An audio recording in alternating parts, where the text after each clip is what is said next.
Killer Innovations Podcast for Sunday, July 31st, 2005, show number 21, brought to you from Washington, D.C.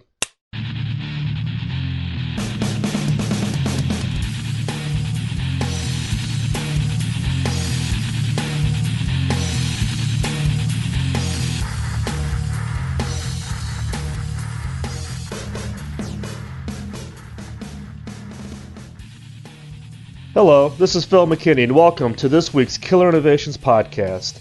Before we get started, please keep in mind that the opinions expressed in this podcast are mine and mine alone, and do not necessarily reflect those of my past, current, or future employers. I'm in Washington, D.C. this week, but I'm heading back out on the road. My travel is starting to ramp up again, so I'll be heading out this week. First stop is New York City. Apologize for the extra download some of you experienced last week. We were putting a fix in place for Apple iTunes 4.9, and as a result, some of the podcatcher software downloaded last week's show twice. This should be a one-time event now that the fix is in place for iTunes. Thanks for all the comments that have come in. I really do appreciate the exchange, the emails.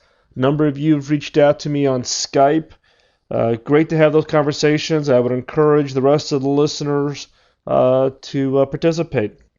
This is, albeit you may think this is a passive experience of sitting here listening to the podcast, but this is one of those podcasts where active participation is encouraged. So please keep the feedback coming in.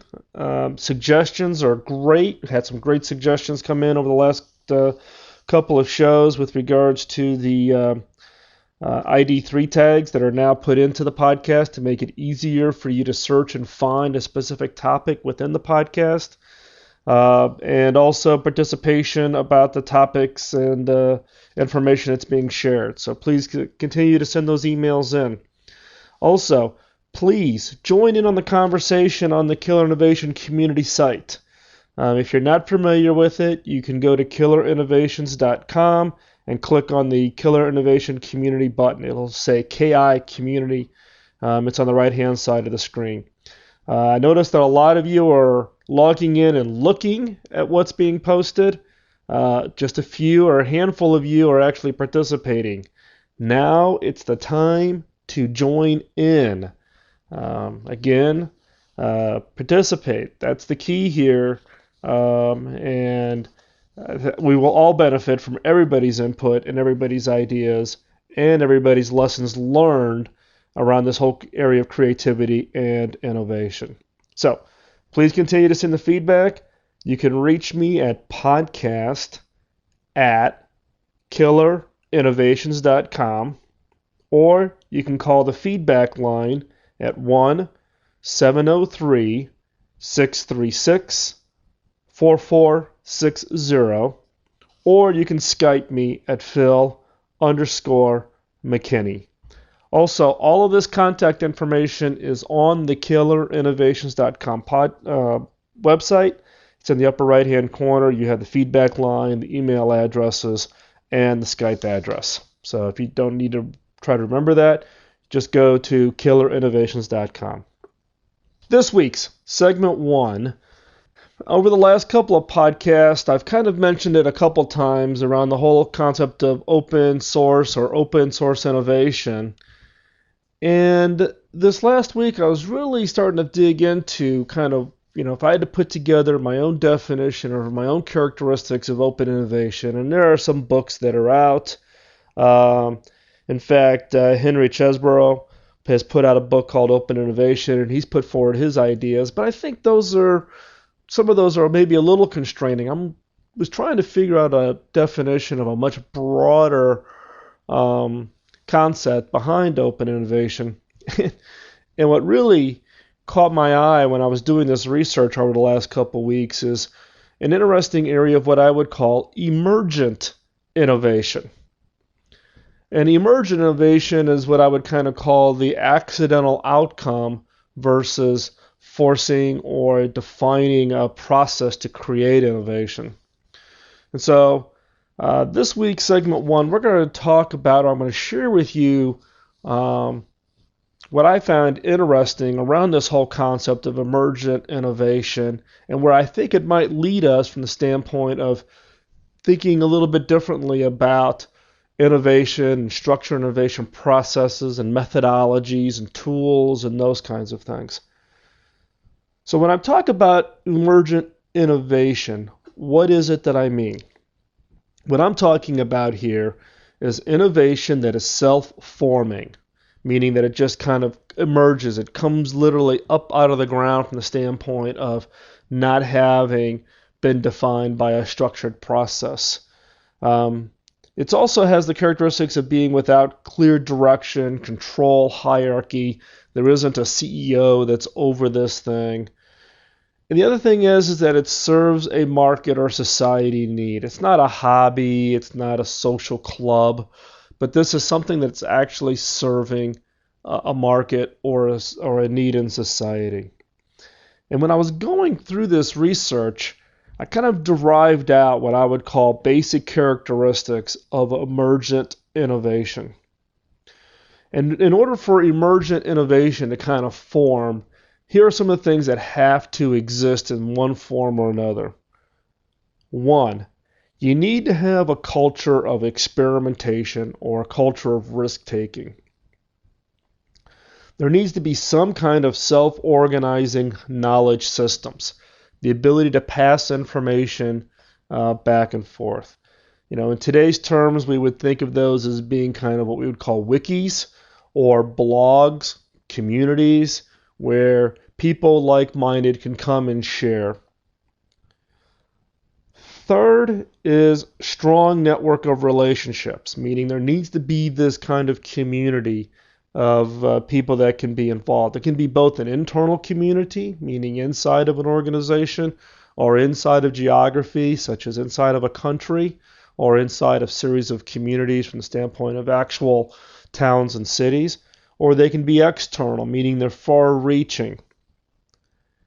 You need to have multiple skills represented. It isn't that everybody, for instance, is a software developer, everybody is a physician, or everybody is a school teacher. You need to have a variety of skills that are part of this community. It needs to have flexible team structures, meaning it's not a formalized set of teams based on hierarchies. And then the most important thing, as far as a characteristic that I believe needs to be there when you talk about emergent innovations, are simple rules. And what I mean by simple rules are minimum specification, meaning there isn't a big process of defining a document that somebody else goes off and does. There needs to be a diffusion of authority, meaning there doesn't need to be a hierarchy with one person in control and kind of this command and control structure. It needs to have a diffusion of authority, and the authority defines what they do by these very simple sets of rules. And then third is widespread availability of information. True transparency of information. So this isn't certain levels within an organization control and command and hide information or only share certain pieces of information. But when you think about emergent innovations, then you really see where it is this widespread of information. It's purely open. It has this transparency. And then lastly, it's what I would call the minimization of boundaries, meaning there aren't these organizational boundaries either by culture, societal, or by by any boundaries that you can define. So again, the characteristics that I'm seeing as far as this emergent innovation is you need to have a culture of experimentation, risk-taking. 2, you need to have some kind of self-organizing knowledge systems. 3, you need to have some kind of a strong network of relationships. 4, you need to have multiple skills represented. You need to have diversity of skills. We've talked about diversity in the past. but diversity of skills represented. Fifth, you need to have flexible team structures, meaning it's not defined by who reports to who, but that teams are self-organizing. Six, and I think this is probably one of the most important, very simple rules. And these rules define all of the decision-making process. And therefore, everybody in the organization can know that what they're doing is the right thing because it maps against these very simple sets of rules. And then lastly, the minimization of boundaries. So what are some examples of emergent innovation?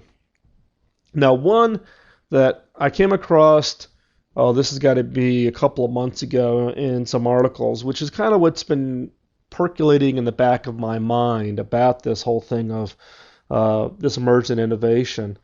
This example is actually based in India, and it's a service that has basically emerged in India whereby workers who live in one part of town who take trains to go to work or whatever like to have home-cooked meals at lunch. One, it's a cost savings issue because they can have the food that they prepare rather than going out and potentially having to pay for much more expensive food. And two, it's just the cultural issue of eating the food that's prepared for them by their wives, their sisters, whatever the case might be. Now in India, and I'm going to get this wrong, so if I pronounce this wrong, I apologize to you, but in India, this goes by really two words, dibwala and tiffinwala. And tiffin is I've derived from reading a series of articles really define these pots. And what happens is that in the home, the wife or sister or the worker in the home prepares the lunch and puts it into these pots. In your local community then, basically it's almost like a messenger service. They come around and they pick up all these pots. They take them to the train station. The train transports them into the city center, and as the train travels on, these pots are then resorted, and when they arrive at these stations, these pots are offloaded to other local messengers or whatever the case might be, and then they are taken and actually delivered to the right building and to the right floor, and you literally have your home-cooked meal from your house delivered to you at your desk.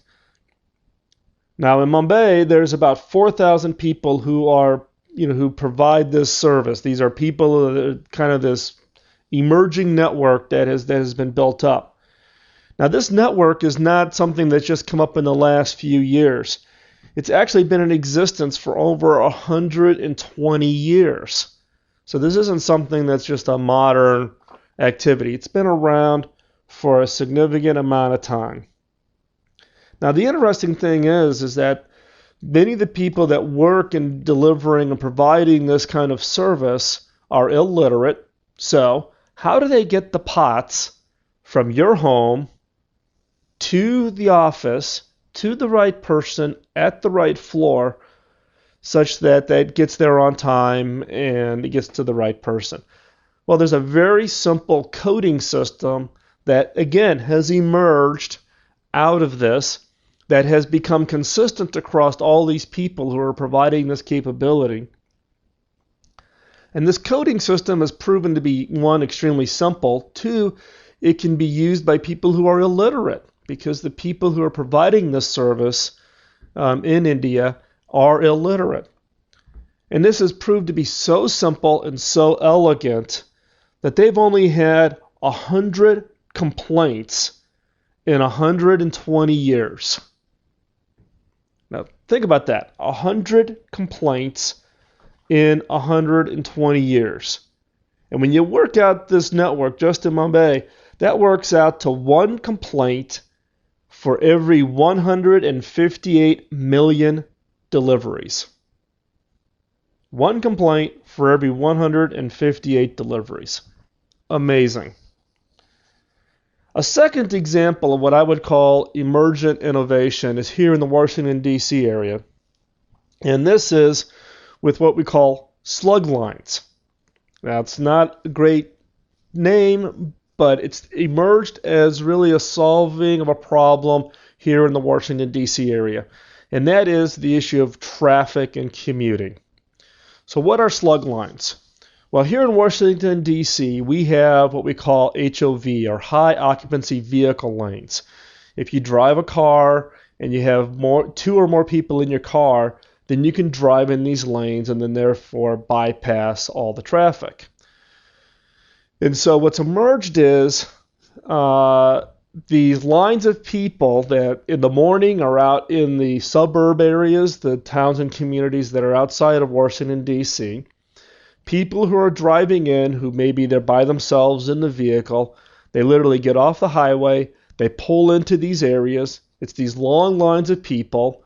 You can declare where you're going. Am I going to the U.S. Pentagon? Am I going to downtown?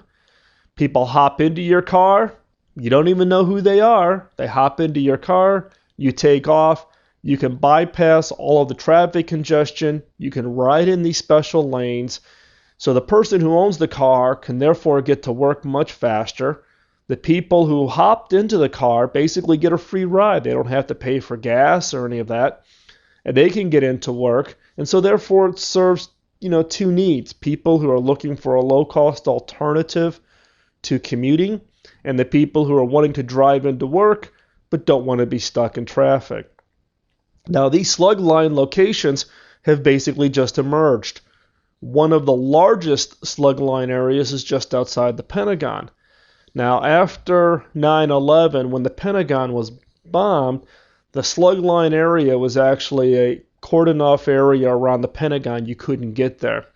It literally only took about 1 day for the slug line to basically identify a new location and to reemerge. Again, it wasn't a situation where this is run by a company where somebody stands up and says, I'm in control and I'll define it.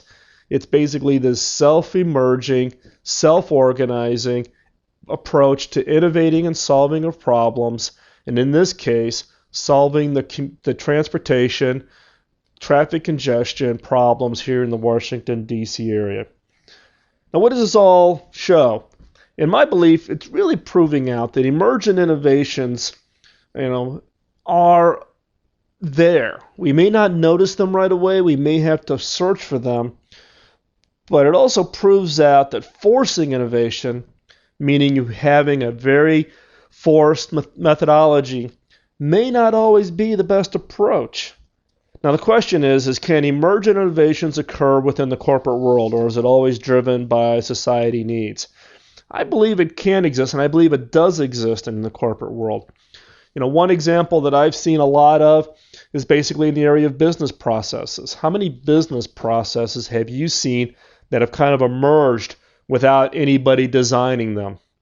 Now, in many cases, this is not a good thing because people can't even remember how the process got formed, and some processes get locked in as kind of, quote, corporate rules, when in reality, they just came out of an emergent behavior. So how do you encourage, then, an emergent process within your environment or even within your organization? Well, first off is minimize the unnecessary rules.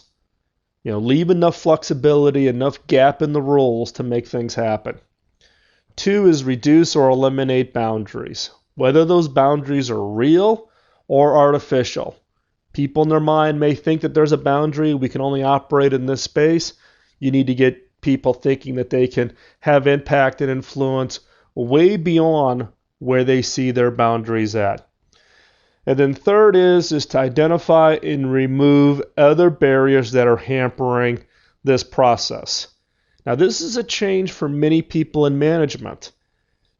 Rather than being the ringleader, basically you need to become the blocker for the organization. You need to block things out of the way. You need to be kind of that, on the football field, the guy out in front. Your employees are carrying the football. They're trying to have impact. You need to clear the path. And that's a change for those of us in a management role. You don't always need to be the ringleader. You don't need to be the one in there kind of telling people what to do and being the one with all of the ideas. Sometimes you just need to be out there blocking for your organization so that they can do what they can do naturally. The other thing is I would encourage you to search out emergent innovations. I just gave you 2 examples that I've got, and I'll actually include a URL to this example of in India and the food processes so that you kind of get a feel. But search out emergent innovations. You may not even be aware of them. But for instance, if you look at them outside of your organizations, you could use them as to identify of as a weak signal.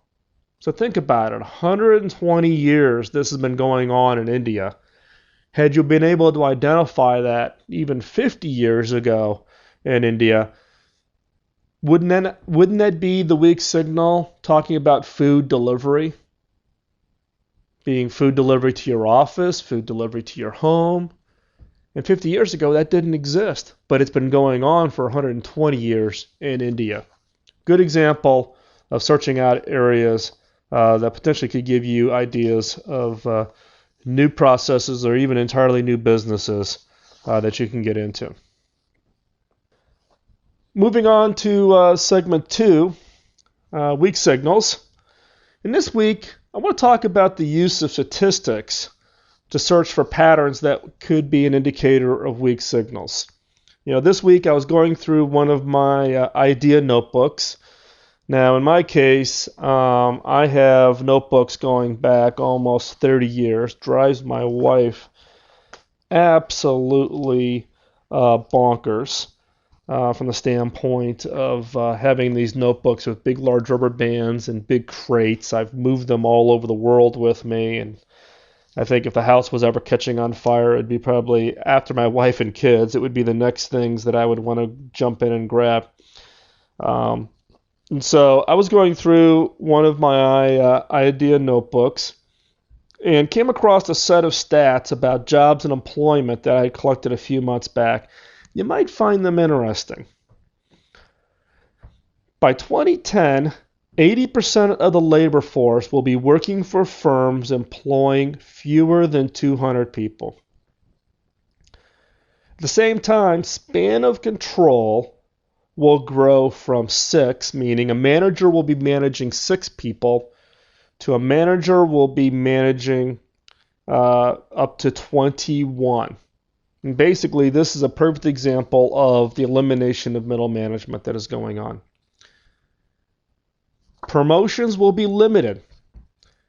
In 1987, 1 in 20 employees got a promotion.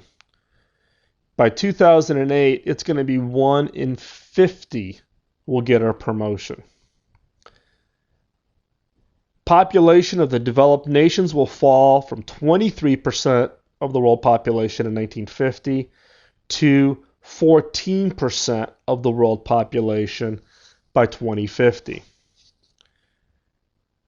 In 10 years, the workforce in Japan and much of Europe will shrink 1% per year. And by 2030, it will contract by 1.5% annually. So a shrinking workforce in Japan and much of Europe. U.S. households with dual income, both adults in the house working, will grow from 63% in 1992 to more than 75% by 2007. The richest portion, the top 25% of the U.S. population, is at a 0 population growth. Now the key here is, the statistics are interesting, but what I'm going to talk about is how do you use these to identify patterns for weak signals. In this case, these were stats that were taken from multiple sources. I'm not a big fan of just reading one set of analyst reports and then using one analyst report to try to drive your strategy. You need to have a wide base of data sources, a wide set of statistics.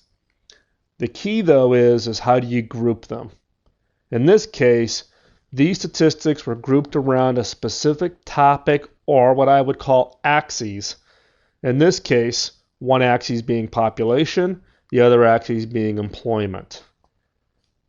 So, these stats that I just went through, what are some of the weak signals that they are revealing? Well, one right away that's pretty easy is the shift towards non-developed countries as a growing source of workers. What I refer to as BRIC, and you've heard me talk about it in some of the early podcasts, BRIC being Brazil, Russia, India, and China, as being the new area of high growth in population, high growth and skilled workforce, and really being a source of workers that the rest of the world needs in order to satisfy the customer demands. Now, this is already emerging, so I wouldn't call this really a weak signal. But you can use this kind of information as validation that the trend, in this case, non-developed countries as a growing source of workers, has legs, meaning it's going to continue going on for some period of time. Well, what about some real weak signals? Well, one is that I've come up with, and again, this is just off the top of my head. You probably, listening to those statistics, have come up with 3 or 4 of your own. But one is the recognition that the employment model of the past is going away. So what does that mean for workers who are late in their career? So you're in the 50-year-old plus category. You're in middle management, which means you're not going to get a promotion. It also means that you're going to be managing a much larger set of people. So how do you make that transition? How do you make that transition if you're late in your career and you're seeing this big shift in the employment space? Is it training? Is it education? Companies that are, quote, trend friendly, meaning they're looking for those kinds of middle managers as sources for their employees. Who are those? How do you create companies that I would call trend friendly around this shift in the employment space? Well, what about middle management? They aren't getting promoted. Their span of control is growing. What tools can you build for middle management so that they can go from effectively managing 6 people to effectively managing 20 plus people? What are the tools that those people need in order to make sure that they are effective in managing that large of an organization? Again, these are just some random thoughts on my part, but what I want to leave you with is one question. What do you see as a weak signal opportunity that you can capitalize on? Okay, going on to segment 3, killer question of the week. This week's question ties nicely with the whole concept of emergent innovations and the processes that we can inadvertently put in place that create the barriers. Remember, we talked about part of management's job in a kind of an emergent innovation culture is to get out of the way and to act as a blocker, reduce the barriers. And sometimes, though, we put processes in place that actually create barriers. So this week's question is focused on process innovation, and the question is, am I designing the core processes to accommodate the exceptions? Am I designing the core processes to accommodate the exceptions? Now keep in mind that we tend to over-design the processes. We tend to try to plan for every contingency. Back in the mid to late 90s when business process reengineering was the buzzword of the day. And those activities and those projects would detail out new processes, and they would basically design them right down to cover every possible contingency that they had in place. The problem is that those processes do not leave enough room for you to accommodate other things that are going to come up that you couldn't plan for. So, do you leave enough freedom to accommodate things like unique requests from a customer? Yeah, I like your product, but can you do X? Our processes don't support that. Sorry, we can't do that. That's the wrong answer. Do you have enough freedom in your processes to accommodate, again, unique requests from a customer, that wacko idea from one of your team members, even an unforeseen market opportunity? Can you respond quickly? The objective is to have processes that give you the agility and flexibility to respond without the need to completely redesign or replace your processes.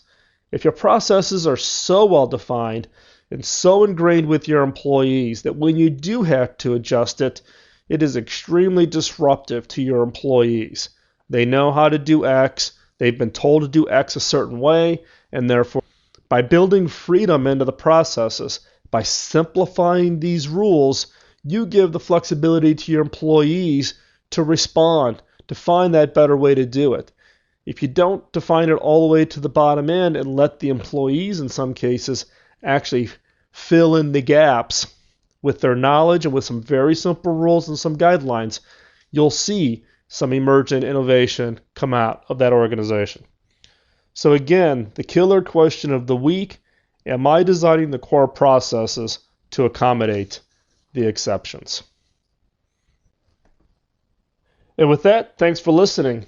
Please keep the feedback coming. You can email me at podcast@killerinnovations.com. The feedback line, 1-703-636-4460, or you can Skype me at Phil_McKinney. Now, this week, I'm actually going to assign you homework. So this week's assignment is: send me an email that describes how you've applied information from the podcasts. So this is not just this specific podcast, but the ones in the past. I'm interested in hearing how you've applied the information, either for your personal career, your business, a charity organization you support, whatever it is, and what results you saw from it. I'll summarize and share the emails in an upcoming podcast, and I'm interested in learning also. I mean, clearly I don't have all the answers, and hopefully the information is useful, but I'm also interested in learning from you. So how do you apply it? How do you take what I'm sharing here in this podcast? How are you applying it in your career, your business, charity organizations you're involved with, and what impact has it had? Also, don't forget, we are now at the start of a new month. So all of your votes for July have been wiped out, and you need to re-vote for your favorite podcasts. So visit Podcast Alley to provide feedback on your favorite podcasts. The votes on this site are the easiest way for you to say thanks for the time and effort that goes into researching and producing your favorite podcasts. Also, please join in on the conversation about creativity, innovation, ideas, and weak signals by visiting the killerinnovations.com website and clicking on the KI Community button. It's up on the upper right-hand side. Just to let you know, Killer Innovations Podcast is a proud member of the Tech Podcast Network. If it's tech, it's here. Visit techpodcast.com to discover the best in the technology podcast. There's some great podcasts out there on Tech Podcast, and I would encourage you to go visit. And with that, thanks for listening, and we'll see you next week. Bye-bye.